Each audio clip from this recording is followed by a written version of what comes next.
Habang masayang namamasyal ang mag-asawa sa Kapitolyo, napansin ni Leon na parang damadami ang mga nagpapatrulyang sundalo. Parang ang dami nila ngayon, sabi niya. Sumagot naman si Isabel, syempre, kasi may mga nakatakas na kriminal na nagkakalat ng gulo sa loob ng Kapitolyo. Natural lang na higpitan ang seguridad para protektahan ang mga tao. Ngumiti si Leon. Wala kang dapat ikabahala. Tatapusin ko silang lahat sa lalong madaling panahon. Napatawa si Isabel. Hay nako, Leon. Ang yabang mo na naman. Ngumiti lang ulit si Leon at sinabing, natural lang naman yun. Pero sa gitna ng kanilang asaran, bigla nilang napansin ang mga sundalong nagtatakbuhan, at isa pa sa kanila ang sumisigaw, may bago na namang kaso ng pagpatay sa West Market. Biglang naging seryoso si Leon. West Market, malapit lang yan sa bahay natin. Wala nang sabi-sabi, sinundan nila ang mga sundalo. Pagdating nila sa crime scene, narinig nila ang mga tao na pinag-uusapan ang nangyari. Sobrang brutal ng pumatay. Pinatay ang buong pamilya ng biktima. May isang nagkomento pa, parang araw-araw na lang bumababa ang kapayapaan dito sa Kapitolyo. Napaisip si Leon. Parang kilala ko tong bahay na to, kay Wang Dabong to, yung nagtitinda ng karne.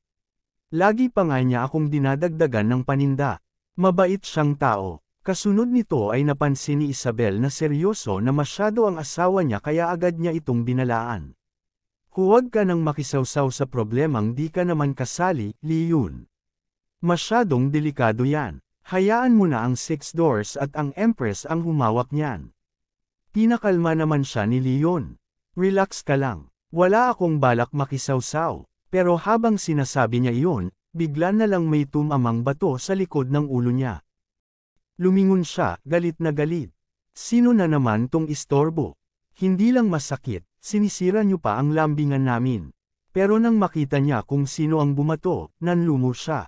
Si Zhang Ho at yung Daoist, at ang mas nakakagulat, nakadamit pambabae pa ang dalawa. Habang nagugulat pa siya sa itsura ng dalawang ito, sinenyasan siyang lumapit ng mga ito. Ano na naman ang trip ng dalawang to? Parang nagko-cosplay, low-budget version, bulong niya sa sarili. Maya-maya lang, nasa isang tagong lugar na silang tatlo. Doon sinabi ng Daoist, buong araw ka na naming hinahanap. Sa wakas, nahanap ka rin namin. Tumaas ang kilay ni Leon.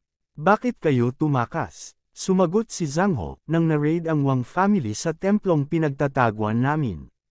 Nagkahiwa-hiwalay ang mga kriminal pero ang layunin nila ay malinaw, ang maghasik ng gulo sa Kapitolyo. Ginamit din namin ang pagkakataong ito para hanapin ka. Seryoso ang mukha ng Daoist nang tanungin si Leon, sigurado ka bang wala kang espesyal na kaugnayan sa bagong Empress? Kasi ikaw lang ang sinabihan namin ng hideout, pero natuntun agad ng mga tauhan niya. Napangiwi si Leon. Ano? Kalokohan yan. Hindi ako makikipagsabuatan sa Empress na yan. At isa pa, hindi rin siya kasing ganda ng asawa ko, kaya wala akong interes. Napaisip si Zhang Ho. Laganap na sa buong Kapitolyo ang mga nakatakas na kriminal. Hindi kakayanin ng Imperial Court na pigilan silang lahat ng ganun kadali. Ngumiti si Leon. Tamang-tama. Kailangan ko ng turuan ng leksyon ang mga yan. May plano ako para mahuli silang lahat ng isang bagsakan lang. Pero kakailanganin ko ang tulong nyo. Nagkatinginan sina Zhang Ho at ang Daoist. Sabay nilang tinanong, ano bang plano mo? Samantala, sa kabilang bahagi ng Kapitolyo, isang grupo ng mga kriminal ang inatake ang mga nagpapatrulyang miyembro ng Six Doors. Isa sa kanila ang nagsalita, walang kwenta ang Six Doors. Hanggat wala si Shen, wala tayong dapat ikatakot sa kanila. Nagyabang pa nga siya, kung talagang matatapang kayo, sige, kahit. Ipadala niyo pa sa akin ang leader ng mga rebelde, tatapusin ko siya. Habang lilipat na sila sa bagong lokasyon para sa susunod nilang gagawing krimen, bigla nilang narinig ang isang grupo na kara-rating lang, sabay tanong, sino kayo? Nagulat ang grupo, at isa sa kanila ang bamulong, sa dami nila, baka ito na nga ang grupo ni Shen. Dahil sa kanyang kayabangan, parang tinawag niya nga talaga si Shen. Pinatatahimik naman siya ng kasama niya, Tigil-tigilan mo yan, baka magkatotoo pa yang sinasabi mo. Pero kalaunan, napagtanto nilang hindi sila kalaban, kasama pala nila ang mga ito. Nakilala nila si Zhang Ho, na siyang namumuno sa grupong ito. Kaya tinanong niya si Zhang Ho, anong plano niyo? Bakit kayo nagtitipon? Tumawa lang si Zhang Ho. Nag-utos ang boss. Magtitipon tayo dahil may malaking kaguluhan tayong gagawin. Natuwa ang kriminal. Sasama ako dyan. Sa isip-isip niya, sa ganito karaming malalakas na kriminal, kahit ang buong militar pa ang makaharap nila, kaya nilang lumaban. Habang nag-iisip siya, biglang may nagsalita mula sa bubong. Isama nyo rin ako sa plano nyo. Idinagdag pa niya, gusto kong makita kung anong malakihang kaguluhan ang pinaplano nyo. Hindi nyo siguro balak wasakin ang pugad ng Empress, di ba? Kasunod nito ay lumipat ang eksena sa dati nilang hideout. Isang kriminal ang nagtanong, hindi ba ito yung dating mansion ng Huang family? Bakit nandito tayo ulit? Wala namang nakatira rito. May makikita ba tayong masaya dito? Sumagot si Zhang Ho, hinti lang. Sabay ngisi ng nakakatakot. Isang biyahe papuntang impyerno to. Isang beses mo lang to mararanasan sa buong buhay mo. Bigla namang lumabas si Leon. Mukhang pagod na pagod kayo, ha? Sa kabilang banda, nagulat si Jadeface Raksha. Pamilyar ang boses na yun. Saan ko na nga ba narinig ito? Habang iniisip niya ito, muling nagsalita si Leon. Tapos na ang panahon niyo ng pagpatay sa inosenteng tao at paggawa ng kasamaan. Narito ako para siguruhing tapos na ang lahat para sa inyo. Pagkasabi niya nito, biglang naglakad palayo ang dalawa niyang kasabwat. Bahala ka na dyan. Aalis na muna kami. Habang takot na takot si Jadeface Raksha sa muling pagkikita nila ni Leon, may isa namang kriminal na nagyabang. Sino tong makong na to? Gusto mo bang mamatay? Alam mo ba kung sino kami? Kahit sino sa amin, kaya kang durugan. Pinagmalaki pa niya, halimbawa, ang taong to, dating general manager ng Six Doors, si Jadeface Luo siya. Kaya niyang lumaban sa isang buong hukbo mag-isa. Isa siya sa 4 na masters ng Six Doors. Pero bago pa niya matapos ang sinasabi niya, biglang tumakbo palayo yung taong ipinagmamalaki niya. Wala akong kinalaman dito. Dumadaan lang ako. Kayo na lang, magsaya kayo. Huwag niyo akong idamay. Napanganga ang mga kriminal na naiwan. At siya pa ang tinatawag na Jadeface Raksha. Pero biglang naging duwag nang makita lang itong bata na to. Isa sa inyo, puntahan siya at tapusin na yan. Pero bago pa sila makagalaw, may isang dambuhalang lalaki na nagpresenta. Akin na yan. Mukhang makinis ang balat at malambot ang laman, gustong-gusto kong pira-piresuhin ang ganitong klaseng sariwang karne. Pero bago pa niya magawa ang pagbabante niyang yun, bigla na lang naputol ang ulo niya, at hawak-hawak na iyon ni Leon. Halos hindi pa namamalayan ng lalaki na wala na siyang ulo sa katawan. Sa kabilang banda, ang mga kasamahan niyang kriminal ay halos lumuwa ang mata sa pagkagulat. Isa sa pinakamalakas sa kanila, sa isang iglap lang, wala na. Muling nagsalita si Leon. Alam niyo ba, kahit paano niyo subukang hanapin ang kamatayan, libo-libong paraan ang pwedeng mangyari. Pero bakit sa lahat ng yun, pinili niyong takutin ang asawa ko? Lumipat ang eksena kay Shen at sa kanyang mga tauhan, na kasalukuyang nagsusuri sa mga bangkay ng mga kriminal na pinaslang ni Leon kanina. Habang tinitingnan ng mga ito, napatanong siya sa sarili. Anong nangyayari dito? Hindi naman kasing hina ng itsura nila ang mga kriminal na to, pero napatay sila sa isang iglap lang. Parang pinutol lang silang parang mga damo. Pero kalaunan, napagtanto niya. Ang istilong to, sigurado akong galing to sa leader ng rebel army. Ginalit ba nila siya? Pero teka, may ilan sa kanila na parte rin ng rebel army. Habang iniisip niya kung ano ang tunay na nangyari, isa sa kanyang mga tauhan ang nagulat. Head count complete. 3 lang sa kanila ang nawawala, si Ge Chenglei, yung may malaking bigot na si Zhang Ho, at yung Daoist. Pagkarinig nito, sinabi ni Shen. Mukhang pumunta siya rito para sagipin ang mga tauhan niya. Pero sa lahat ng pwede niyang pakawalan, yung pinaka-troublemaker pa ang pinili niya. Bilasan niyo at hanapin si Ge Chenglei. Yung dalawa, pabayaan na lang sila. Kasunod nito, napangiti si Shen at naisip. Hindi lang pala sinagip niya ang mga tauhan niya, ginagamit pa niya tong insidente para magkautang na loob ang Empress sa kanya. Managinip ka ng gising. Sasabihin ko na lang sa Six Doors na hayaan ang mga yon. Sa ganitong paraan, quits na sila. Huwag mo nang asahang makakakuha ng kahit ano mula sa Imperial Courts, Taksil. Ni isang butil ng bigas, hindi mo makukuha. Sigurado akong sasang-ayon ang Empress sa ideyang ito. Samantala, sa bahay ni Leon, makikitang kumakain siya ng biscuit. Ang sarap nito, tamang-tama ang tamis at may konting asim. Agad naman siyang sinagot ni Isabel, "Siyempre. Ako mismo ang gumawa ng recipe na yan. Kain ka lang." Pero ang totoo, ipinaluto lang niya ito sa kanyang mga imperial chef. Dahil sa sinabi ni Isabel, ngumiti si Leon. "Mukhang ang saya mo ngayon, ha?" Masayang tumugon si Isabel, "Siyempre. Narinig ko na lahat ng nakatakas na kriminal ay napatay na. Safe na ulit ang capital." Pero pagkasabi niya nito, bigla rin niyang naisip. Sayang lang at yung lalaking yun ang gumawa nito. Wala na bang matinong tao sa dagan? Kasunod nito, biglang nagbago ang ekspresyon ni Isabel, naging seryoso. "Balang araw, mahuhuli din kita ng personal. At kapag nangyari yun, pagsisisihan mo pang nabuhay ka." Samantala, napansin ni Leon ang biglang pagbabago ng mood ni Isabel. Bigla niyang naramdaman ang kakaibang pakiramdam, kaya napaisip siya. Ang weird, bakit parang may nararamdaman akong killing intent? Pero kalaunan, binaliwala na lang niya ito. Sa halip, inisip niya. Kahit napatay ko na yung mga yun, hindi naman basta titigil ang Huang family sa plano nila dahil lang sa isang pagkakamali. Ano na naman kayang gulong gagawin nila sa susunod? Habang nag-iisip siya, biglang dumating si Lizu, masayang binati silang dalawa.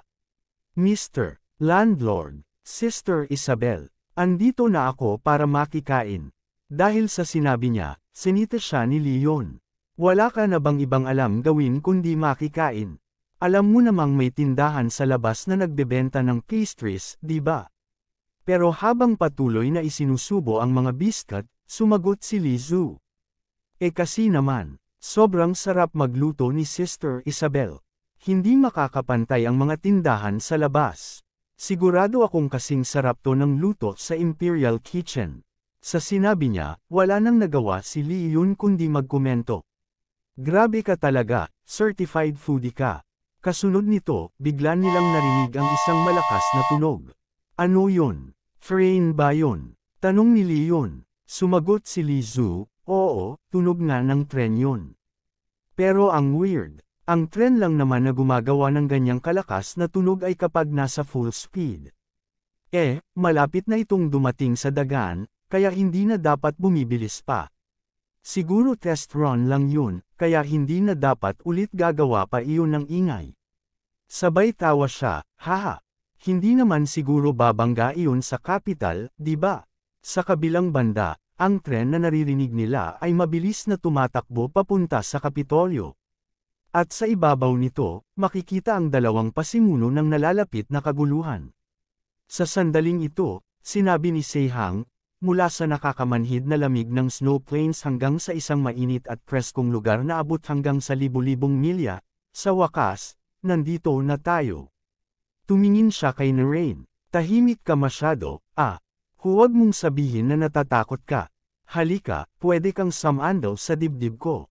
Pero ang naging tugon ni Narain ay ang dulo ng kanyang espada na ngayon ay nakatutok na sa leeg ni Seihang. Dahil dito, agad siyang umurong at nagtaas ng kamay. "Joke lang. Huwag mong seryosohin." Matapos ang kanilang sagupaan, tumalikod si Narain at inisip sa sarili. "Andito ako para tulungan kang kunin ang dapat na sayo. Sigurado akong hindi ka naging komportable sa ilalim ng pamumuno ng Empress. Pero ngayon, panahon muna para bumangon." Kasunod nito, tuluyang bumangga ang tren sa pader ng Kapitolyo. Pagkahinto nito, agad na rumispond ang mga sundalo sa lugar. "I cordon off ang area. Huwag hayaang makatakas ang sinuman." Sigaw ng namumunong sundalo. Pero bago pa siya makatapos sa utos niya, biglang may lumitaw mula sa kanilang likuran, isang dambuhalang lalaki. Walang iba kundi si Seihang. Habang nagugulat pa ang mga sundalo sa kanyang presensya, bigla siyang ngumiti. Isang iglap lang, narinig na ang sunod-sunod na sigawan sa buong lugar. Makalipas ang ilang oras, nagtipon na ang mga tao sa paligid ng lugar na pinangyarihan ng insidente. Kabilang dito sina Leon at Isabel. Habang pinagmamasdan ni Leon ang mga sugatang sundalo, naisip niya. Kailangan mong magkaroon ng mataas na katayuan para makapasok ng ganito kadali, huwag mong sabihin na dumating na ang suportang rebelde ng Huang family. Pagkatapos ay nagbiro siya kay Isabel. Ayos to, mukhang matagal na namang magiging abala ang Empress. Pero, sa halip na katulad ng dati na pinagtatanggol niya ang Empress, mabilis na sumang-ayon si Isabel sa sinabi niya. Dahil dito, medyo awkward na ngumiti si Leon at napatanong sa sarili. Takot ba siya? Bakit parang ang gulo ng iniisip niya? Habang iniisip niya ito, narinig niya ang pag-uusap ng ilang sundalo. Alam na ba natin kung sino ang mga sumalakay? Sumagot ang isa, karamihan sa mga sundalong pumunta roon ay napatay ng dalawang yun, pero may isang saksi na nakakita sa kanila. Isa sa kanila ay isang napakagandang babae, may mahaba at asul na buhok. May espada sa kanyang baywang, at suot niya ang isang balabal na may hood, karaniwang sinusuot ng mga taong galing sa mga snow plains. Para siyang diwata sa nyebe. Yung isa namang kasama niya ay isang malaking lalaki. Sa narinig na ito, naisip ni Leon. Yung babae, hindi ba si Narain yun? Anong ginagawa niya rito? Huwag mong sabihin, siya ang nakikipagtulungan sa Huang family. Pero wala akong pakialam kung sino siya. Basta sinaktan nila si Isabel, tatapusin ko silang lahat. Samantala, sa ibabaw ng isang gusali, tinanong ni Seihang. Hinanap mo ba ang leader mo? Paano mo siya makikita mula rito? Sayang lang oras mo. Binaliwala lang ni Narain ang mga sinasabi ni Seihang at sa halip, sinabi niya. Kahit ganun pa man, kung siya yun, makikita ko siya. Pero tama ka rin. Hindi natin dapat sayangin ang oras. Ang pinakaimportanteng bagay ngayon ay, pero bago pa niya matapos ang sasabihin, agad siyang pinutol ni Seihang, syempre, ang pag-chop-chop ng mga tao. Napatingin lang ng matalim si Narain sa kanya, kaya agad na nagtaas ng kamay si Seihang. Huwag mo akong titigan ng ganyan. Hindi ko na sila hihiwin, ayos na ba?